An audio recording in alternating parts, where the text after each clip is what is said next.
Hola a todos, ¿cómo están? Quiero hoy contarles una historia muy interesante.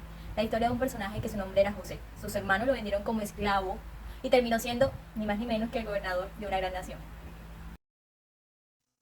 Todo comenzó porque José era el favorito de su papá. Y según los papás no tienen favoritos, pero sí lo tienen. Y en este caso era José. Así que todos los hermanos tenían envidia de él porque su papá le había regalado una túnica, pero espectacular. O sea, lo último en guarachas en ese tiempo. Era una cosa que era difícil de tener y que solo lo tenían las grandes, digamos, personas de la época, es decir, la gente de plata. Bueno, esa túnica la había conseguido para José, su papá. Y sus hermanos tenían mucha envidia de que el trato con él fuera diferente. El caso es que el papá de José lo mandó a mirar lo que hacían sus hermanos en los campos cuidando las ovejas.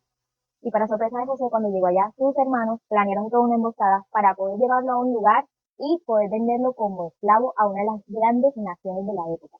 Así que hicieron todo lo posible para que pareciera de que José había muerto. Pero en ese tiempo realmente estaban planeando venderlo a unos mercaderes que iban desde la ciudad que se llamaba Egipto. Siento que a pesar que José lloró y les suplicó a sus hermanos que no lo hicieran, obviamente terminaron vendiéndolo por unas pocas monedas. Pero eso no fue todo. José fue esclavo en una tierra extranjera por mucho tiempo.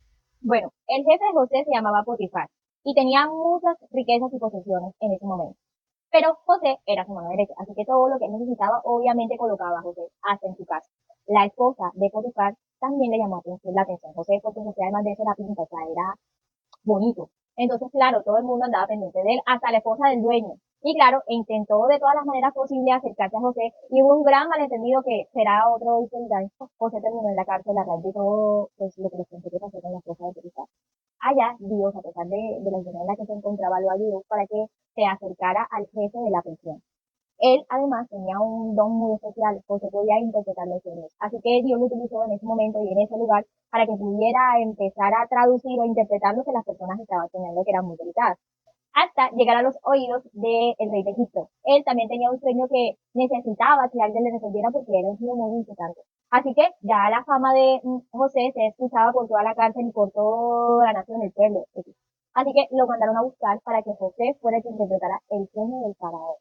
Así que el sueño era tan importante que podía definir el futuro de esa nación. Así que José le interpretó a detalle cada uno de ellos. José se volvió el mejor administrador de la época. Todo el mundo sabía de José porque obviamente se encargaba de que la nación no se fuera abajo, no se murieran de hambre, etcétera. Hasta el punto de llegar a los oídos de su papá, que lo hacía obviamente muerto, y de sus hermanos. Todos ellos llegaron a esa nación, a Egipto, a buscar alimentos porque se estaban muriendo de hambre. Así que fueron sus hermanos primeramente, se acercaron allá y José, obvio que sí los conocía. Sus hermanos no lo reconocieron porque estaba muy cambiado. O sea, ¿quién se iba a imaginar que José iba a ser el administrador de toda la nación? Nadie. Yo creo que sus hermanos nunca volvieron venir.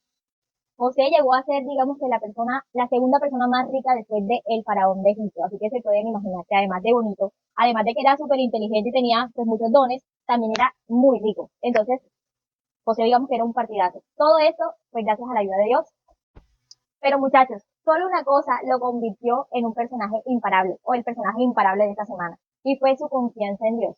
José, a pesar de todo lo malo que le pudo pasar, o sea, miren, de todas las cosas malas que uno le puede pasar, José tenía la peor suerte. Aún así, Dios lo acompañó en todas sus travesías. En cada momento, él confió plenamente que Dios cumpliría su voluntad en su vida.